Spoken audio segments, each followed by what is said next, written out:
세상의 빛을 가져오는 말씀 채널에 오신 것을 환영합니다.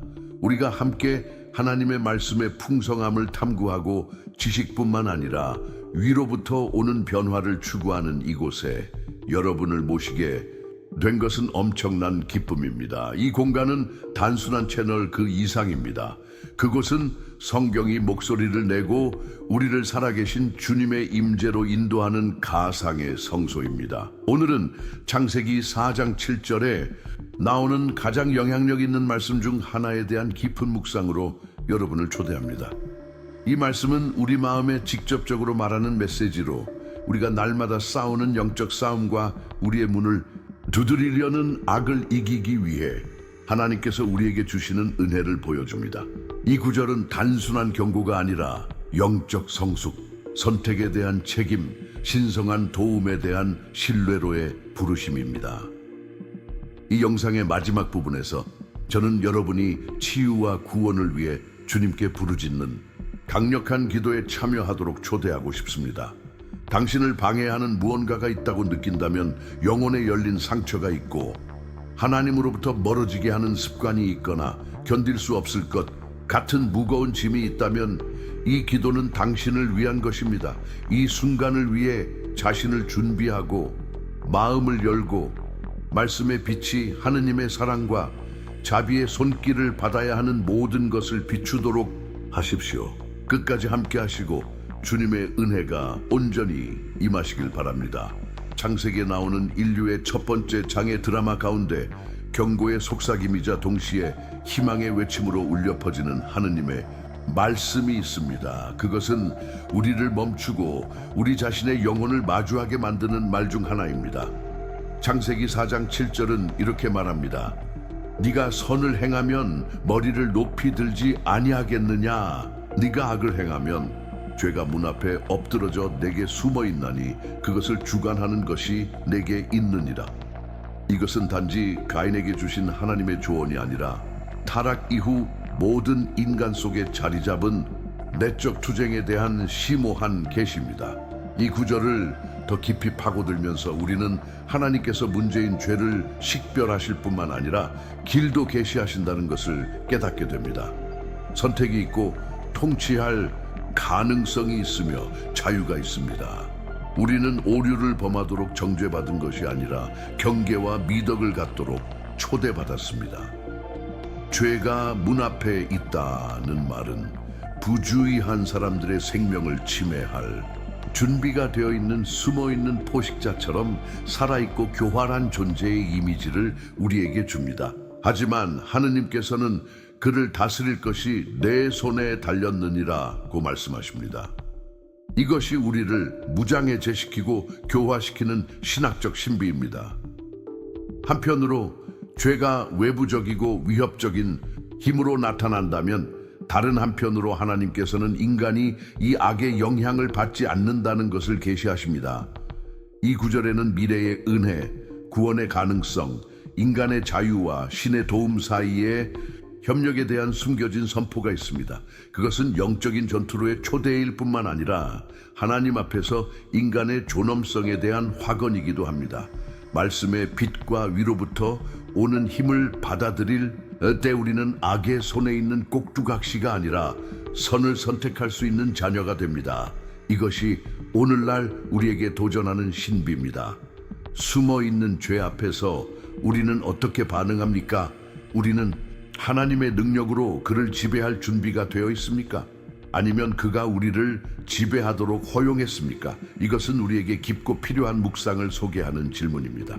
사랑하는 신자 여러분, 하느님의 말씀을 만나는 이 순간에 여러분의 현존을 믿을 수 있다는 것은 얼마나 큰 기쁨입니까? 오늘 우리는 우리에게 깊은 감동을 주는 구절로 인도됩니다. 네가 선을 행하면 머리를 들고 다닐 것이 아니냐. 악을 행하면 죄가 문 앞에 엎드려 숨어 있느니라. 그것을 주관하는 것은 내 손에 달리라. 이 말은 우리가 직면하고 있는 영적 싸움의 심각성을 드러내면서도 하나님의 은혜로 우리가 악을 이길 수 있다는 희망도 드러냅니다. 그러므로 저는 여러분이 세상에 빛을 가져오는 말씀이라는 채널을 구독하여 우리가 함께 성경의 깨우침을 받아 신앙의 여정을 계속할 수 있도록 초대하고 싶습니다. 여러분이 마음속에 안고 있는 아픔, 여러분이 구하고 있는 치유, 기도가 필요한 가족과 친구들의 이름을 댓글로 남겨주세요. 여러분의 나눔은 소중하며 여러분은 믿음과 신뢰를 가지고 하나님 앞에 놓이게 될 것입니다. 그리고 영상 마지막에는 치유와 해방을 구하는 힘찬 기도를 드립니다. 이 은혜의 순간을 놓치지 마십시오. 끝까지 우리와 함께 계시고 주님의 임재가 당신의 삶을 내면에서부터 변화시키도록 하십시오. 창세기 4:7절은 가인과 아벨 형제 사이의 갈등이라는 매우 상징적이고 극적인 맥락에 삽입되어 있습니다. 하나님은 외적인 희생 행위뿐만 아니라 무엇보다도 제사를 드리는 사람의 내적 성향과 관련된 이유로 가인의 제물을 거부하셨습니다. 바로 이 순간 하나님께서는 무한하신 자비로 가인에게 이렇게 경고하십니다. 네가 선을 행하면 머리를 들고 다닐 것이 아니냐, 악을 행하면 죄가 문 앞에 다가와 도피하느니라. 신학적으로 이 구절은 원죄 이후 인간의 자유가 최초로 명시적으로 나타난 것 중 하나를 드러냅니다. 아담의 죄로 상처받은 인간은 여전히 선과 악 사이에서 자유롭게 선택할 수 있습니다.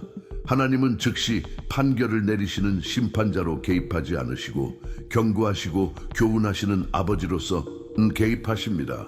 문 앞에 있는 죄는 지배하고 싶어 하지만 지배할 수 있는 세력으로 묘사됩니다. 여기서 우리는 교리의 반향을 발견합니다. 자유의지, 교회의 지원을 받으며 타락 후에도 인간은 은총의 도움을 받아 선을 선택할 수 있는 충분한 자유를 유지합니다. 역사적 수준에서 볼 때 우리는 아직 인류의 시작 단계에 있으며 가인은 하나님의 음성을 들었음에도 불구하고 개종을 거부한 사람을 대표합니다. 이 구절은 태초부터 하나님께서 인간에게 경고뿐 아니라 변화의 기회도 주셨음을 보여줍니다. 그러나 마음이 완악해진 마음이 이 기회를 거부하고 가인은 동생을 살해하게 됩니다. 여기서 우리는 신성한 교정을 거부한 결과로 형제적 분열과 폭력이 발생하게 됩니다.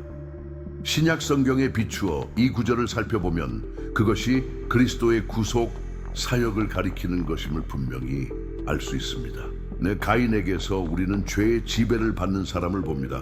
하나님을 기쁘시게 하는 제사를 드리고 순결하게 죽는 아벨에게서 우리는 시기와 미움으로 죽임을 당하셨으나 그 피가 복수가 아닌 자비를 부르짖는 의로우신 그리스도의 모습을 엿볼 수 있습니다.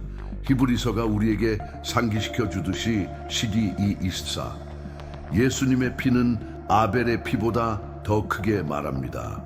그리스도의 희생은 완전하고 화해를 가져옵니다. 가인에게 주어진 경고, 그를 다스리는 것이 내 몫이니라. 그 결정적인 대답은 그리스도의 십자가에서 발견됩니다.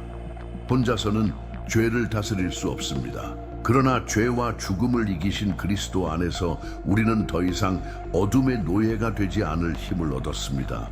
예수님께서 십자가에서 승리하신 은혜는 우리가 성령을 따라 살 수 있게 하고 우리 마음문에 잠복해 있는 죄를 극복할 수 있게 해줍니다. 그러므로 이 구절은 죄의 드라마에는 최종 결과가 없다는 사실을 상기시켜 줍니다. 아직 원시적이지만 이미 희망으로 점철된 이 시대에 암묵적인 구원의 약속이 여기에서 나타나기 시작합니다. 죄가 더한 곳에 은혜가 더욱 넘쳤나니 그 은혜의 이름은 예수 그리스도라. 나의 형제 자매여, 이 말씀이 당신의 마음에 감동을 주었다면 이 빛을 혼자만 간직하지 마십시오. 지금 세상에 빛을 가져오는 말씀 채널을 구독하고 구원과 희망의 메시지를 전파하는 데 도움을 주세요. 이 영상을 여러분이 사랑하는 사람들, 어려움, 질병, 괴로움을 겪고 있거나 방향이 필요한 사람들과 공유하세요. 이것은 당신이 아는 누군가에게 주시는 하나님의 대답일 수 있습니다. 여러분의 마음을 무겁게 하는 것이 무엇인지, 주님께 드리고 싶은 고통이 무엇인지 댓글로 적어주세요. 육체적, 감정적, 영적인 치유 중 어떤 유형의 치유를 찾고 계십니까? 또한 기도가 필요한 가족과 친구의 이름도 포함하십시오. 하나님 앞에 한 사람 한 사람의 이름이 기억되는 중보와 믿음의 큰 사슬을 이루자. 지금은 일어나 말씀에서 나오는 힘으로 죄와 고난에 맞서야 할 때입니다. 하나님은 우리를 새롭고 더 깊고 거룩한 삶으로 부르고 계십니다. 이제 여러분의 마음을 준비하십시오. 왜냐하면 우리가 치유와 구원을 위해 부르짖을 강력한 기도가 다가오고 있기 때문입니다. 이 변화의 순간을 경험하기 전에 떠나지 마십시오. 끝까지 우리와 함께 하시고 주님의 은혜가 온전히 여러분을 감싸게 하소서. 하나님은 오늘 당신을 회복시키기 원하십니다. 함께 기도합시다.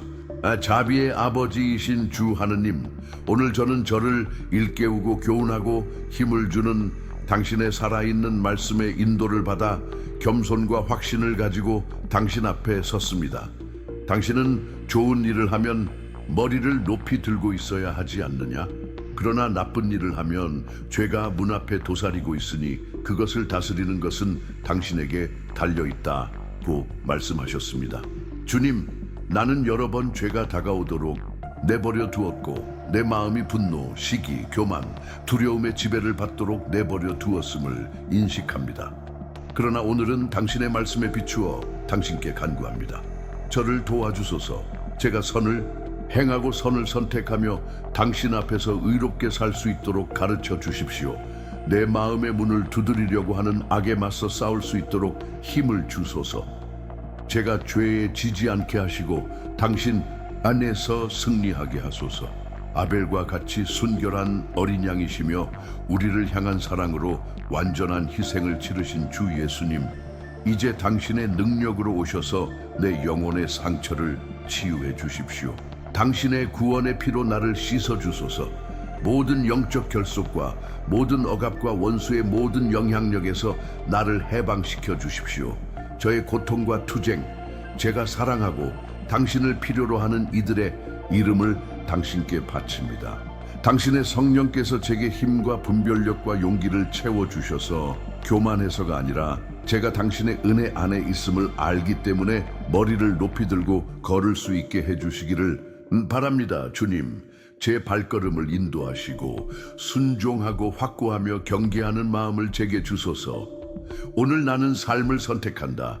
오늘 나는 당신의 뜻을 선택합니다. 오늘 나는 죄를 버렸습니다. 그리고 주님, 나는 당신과 함께 선언합니다. 악이 나를 지배하지 못할 것입니다. 아멘. 그리스도의 평화가 여러분의 마음속에 머물기를 바라며 이 말씀이 여러분의 하루와 여정 내내 여러분 안에 계속해서 울려 퍼지기를 바랍니다. 이 순간을 여러분과 공유할 수 있어서 축복이었습니다. 성령께서 계속해서 여러분을 빛과 치유, 해방의 길로 인도하시기를 바랍니다. 마치기 전에 저는 여러분에게 특별한 초대를 합니다. 우리와 함께 계속해서 하나님의 말씀에 뛰어들도록 하십시오. 여기 세상의 빛을 가져오는 말씀 채널에는 기도와 공부, 많은 열심으로 준비한 다른 영상들이 여러분을 기다리고 있습니다. 각각은 하느님의 음성을 듣고 믿음을 강화하고 영혼을 살찌울 수 있는 새로운 기회입니다. 보고 묵상하고 공유하세요. 주님의 은혜와 지식 안에서 함께 자라갑시다. 다음 모임까지 하나님의 큰 축복이 있기를 빕니다.